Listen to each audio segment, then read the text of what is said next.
शिल्पा शहर की पढ़ी लिखी और होशियार लड़की है, जिसकी शादी उसके पापा के सालों पुराने वादे की वजह से गांव के विकास से हो जाती है। शिल्पा की सास पुराने ख्यालों की होती है। अरे शहर की हो, इसका मतलब ये नहीं कि जो मन आए करोगी। घर के कुछ नियम है जो तुम्हें भी मानने पड़ेंगे। हाँ। मम्मी, मुझे रीति रिवाज से कोई दिक्कत नहीं है, पर ऐसे नियम जिनका कोई मतलब ना बने, वो तो गलत है। हाय, देखो तो। अरे घर आए एक दिन पूरा नहीं हुआ और सास से जुबान लड़ाना भी शुरू। नहीं हो, बहू हो, अपनी हद में रहना सीख लो। हाँ। इतने में विकास भी वहां आ जाता है। माँ, मुझे लगता है शिल्पा को घर रहने की जगह दुकान चलना चाहिए। इसकी नई चीजों की समझ और सोच हमारे बिजनेस के लिए बहुत अच्छी रहेगी। बेटे की बात सुनकर माँ को बहुत गुस्सा आ जाता है। अच्छा, अरे बीवी के आते ही तेरे तो सुर बदल गए। अगर ये दुकान जाने लगी तो गांव में क्या इज्जत रह जाएगी हमारी है। लोग क्या कहेंगे। ये कहीं नहीं जाएंगे बस। हाँ। माँ के आगे और कुछ बोले बिना विकास वहां से चला जाता है और सास शिल्पा को घर के कामों में लगा देती है। उसी रात विकास और शिल्पा साथ बैठकर बातें कर रहे होते हैं। मम्मी ऐसा क्यों सोचती हैं कि औरतें कुछ नहीं कर सकती, और उन्हें लोगों की इतनी चिंता क्यों है? पापा की डेथ के बाद माँ ने दुकान संभालने की कोशिश की थी, पर लोगों ने उल्टी सीधी बातें सुनाकर उनका आत्मविश्वास इतना गिरा दिया कि वो कुछ कर ही नहीं पाई और सोचने लगी कि शायद औरतें ये सब कर ही नहीं सकती। इसलिए उनसे भी नहीं हुआ। लोगों की यही तो दिक्कत है, उन्हें अपने से ज्यादा दूसरे की जिंदगी में स्वाद आता है। वैसे लोग जिनसे डरते हैं ना, उन्हें ही तोड़ने की कोशिश करते हैं। आप फिक्र मत करो, मम्मी की सोच बदलने का तरीका है मेरे पास। और अगले ही दिन से शिल्पा अपनी सास की सोच बदलने और लोग क्या कहेंगे के डर को खत्म करने की जद्दोजहद में जुट जाती है। मम्मी, आपको पता है, गीता बबीता, अरे जिनके ऊपर दंगल फिल्म भी बनी है, मैं फिल्म बिल में नहीं देखती। हाँ। वो हरियाणा की लड़कियां हैं। दोनों रेसलर हैं। उन्होंने जब ये शुरू किया था ना, तो लोगों ने बहुत बातें बनाई, बुरा भला बोला, मजाक भी बनाया, लेकिन उन्होंने ना किसी की सुनी, ना अपने ऊपर से विश्वास खोया और ना ही हार मानी। और देखो, आज किस मुकाम पर है। अरे तो ये सब मुझे क्यों सुना रही है। हाँ। नहीं नहीं, बस ऐसे ही, हमें अपने आसपास की खबरें तो रखनी चाहिए ना। ऐसा कहकर शिल्पा अपनी सास को सोच में डालकर वहां से चली जाती है। अब शिल्पा हर दिन दुनिया के अगेंस्ट अपनी हिम्मत से सक्सेसफुल बनने वाली लड़कियों की कहानी अपनी सास को सुनाने लगती है। इसी तरह कुछ समय बीत जाता है। और माँ, आजकल बहुत चुप चुप रहती हो, सब ठीक तो है ना? बस कुछ सोचती रहती हैं, इसीलिए ज्यादा बोल नहीं पाती। ऐसा क्यों हुआ माँ? कोई दिक्कत है क्या? अरे तेरी पत्नी ही दिक्कत है। है? मैंने क्या किया? अरे रोज मुझे कुछ समझाने के मकसद से एक नई कहानी सुनाती है, पर खुद नहीं जानती कि मुझे सब पहले से पता है। हाँ। तो फिर दिक्कत क्या है माँ? लोग क्या कहेंगे? अरे उनका तो काम ही है कुछ ना कुछ कहना। आप ये सोचो कि उन्हें नजरअंदाज करके हम साथ मिलकर किस ऊंचाई पर पहुंच सकते हैं। बेटे और बहू की बातों से सोच में पड़ी माँ वहां से चली जाती है। अगली सुबह सबसे पहले तैयार सास आवाज लगाकर बेटे और बहू को बुलाने लगती है। अरे कहाँ सोते पड़े हो दोनों? किसी को घर में कोई काम नहीं है का? हाँ। सास की आवाज सुन शिल्पा भागती हुई कमरे से बाहर निकल आती है, जिसके पीछे विकास भी बाहर आ जाता है। मम्मी, आप इतनी सुबह तैयार होकर कहाँ जा रही हैं? अरे किसी नई शुरुआत से पहले भगवान का आशीर्वाद बनता है या नहीं? मैं सीधा दुकान जाऊंगी, तुम काम निपटा कर आ जाना है। सास की बात सुन शिल्पा और विकास खुशी से फूले नहीं समाते। ये हुई ना मेरी माँ वाली बात। पूरा परिवार मिलकर दुकान पर काम करने लगता है, जिसमें विकास और उसकी माँ दुकान संभालते हैं, तो शिल्पा काम को ऑनलाइन डाल शहर और इंटरनेट का काम संभालने लगती है, जिसे देख गांव में लोगों के बीच गॉसिप शुरू होते देर नहीं लगती।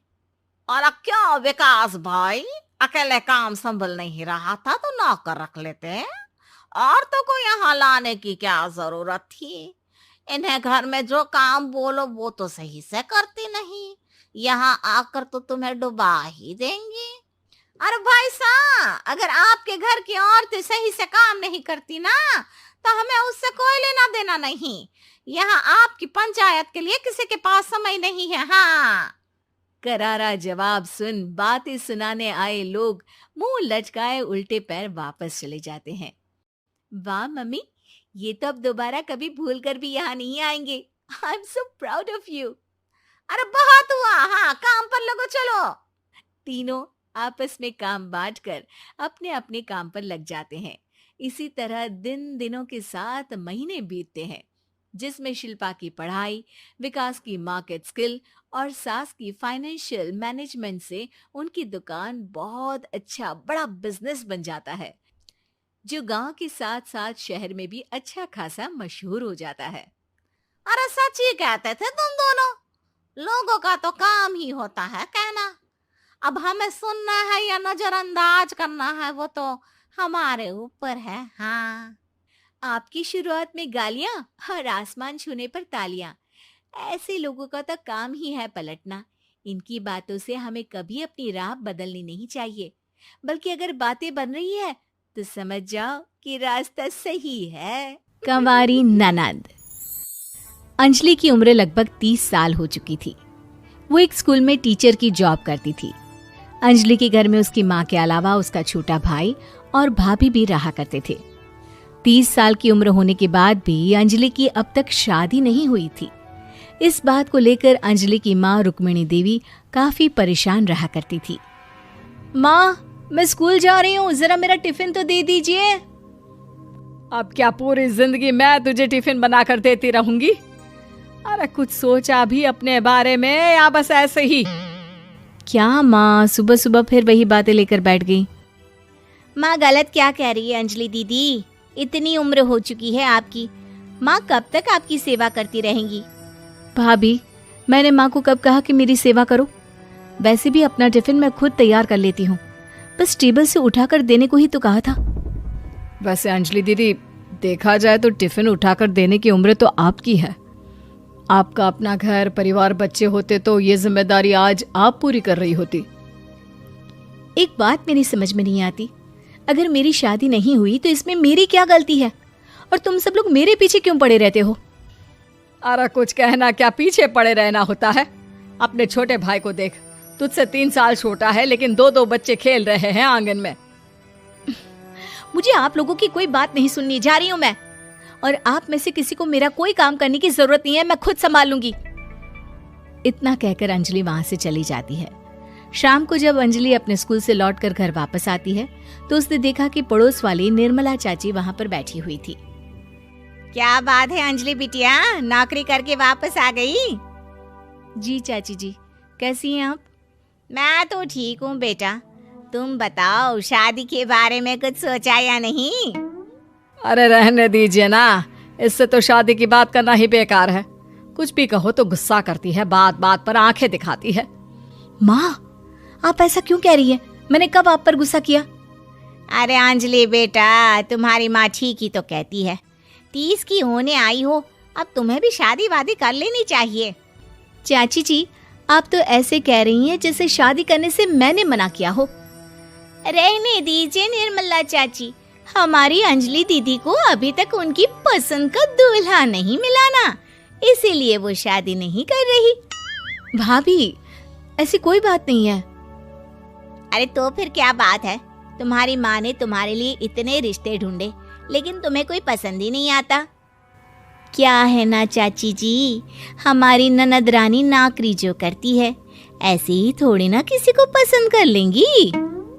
अरे भाई, नौकरी का घमंड है तो बात अलग है, कोई और बात हो तो बताओ, कोई रास्ता निकाला जाए। नहीं चाची जी, कोई बात नहीं है, बस मुझे अभी तक अपनी पसंद का कोई मिला नहीं है। सुन लिया आपने, इस लड़की के तो पर निकल आए हैं और इतनी उम्र में अपनी पसंद का कोई मिलेगा भी नहीं इसे। माँ, आप मेरी शादी को लेकर हमेशा मुझे ताने क्यों मारती रहती हैं? अपनी माँ की बातें तो ताने लगती है। ताने हैं? बताओ, मैंने कुछ गलत कहा क्या? देखो, ये सब छोड़ो। मेरी दूर की बुआ का बेटा है, उसकी अभी शादी नहीं हुई है। उम्र होगी कोई 34-35 साल। आप कहें तो बात आगे बढ़ाऊं? अरे हाँ हाँ, क्यों नहीं, ये भी कोई पूछने की बात है। अरे जल्दी से लड़के को यहाँ बुला लो। माँ, आप मुझसे पूछे बिना मेरी शादी की बात करने जा रही हैं, और मेरी उम्र 30 भी पूरी नहीं हुई है। निर्मला चाची कह रही है कि वो लड़का 35 साल का है। अंजलि दीदी, आपको क्या लगता है इस उम्र में कोई फिल्म का हीरो आएगा आपके लिए? देखिए, अब पसंद और नापसंद की बात तो रहने दीजिए। पसंद करने की उम्र तो आपकी निकल चुकी।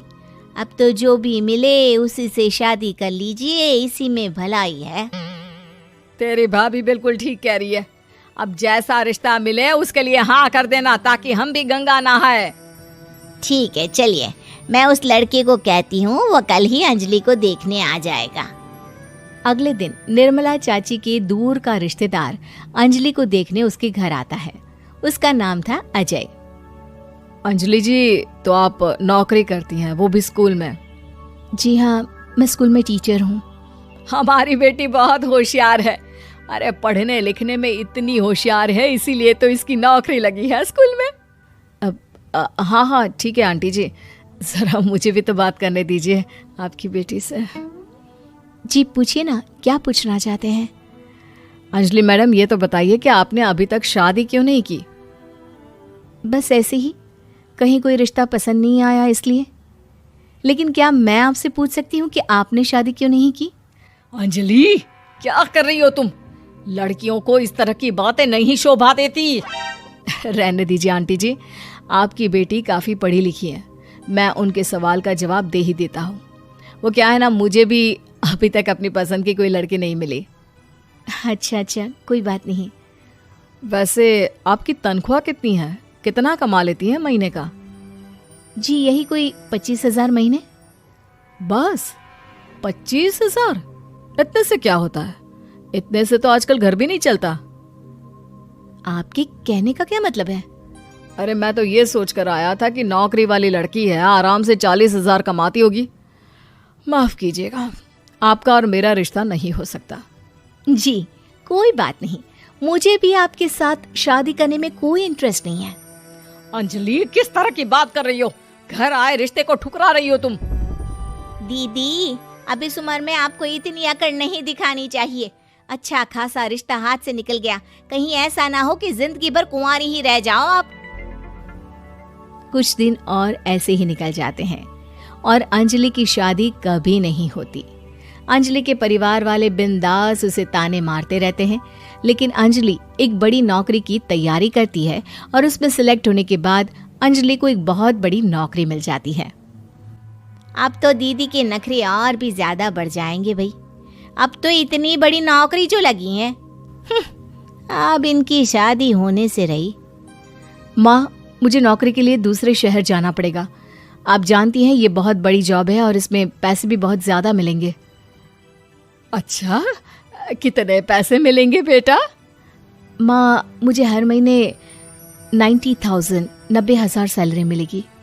क्या? अरे वाह वाह, ये तो बहुत अच्छी बात है। लेकिन फायदा क्या? कितने भी पैसे मिले, शादी तो हुई नहीं ना तुम्हारी। अंजलि नौकरी करने के लिए दूसरे शहर में चली जाती है और जब कुछ महीनों के बाद वो वापस घर आती है तो उसे अपने पति के साथ देखकर उसके घर वाले हैरान रह जाते हैं। अरे अंजलि, तूने शादी कर ली और हमें बताया तक नहीं। और दामाद जी करते क्या है? इतनी बड़ी कार है उनकी।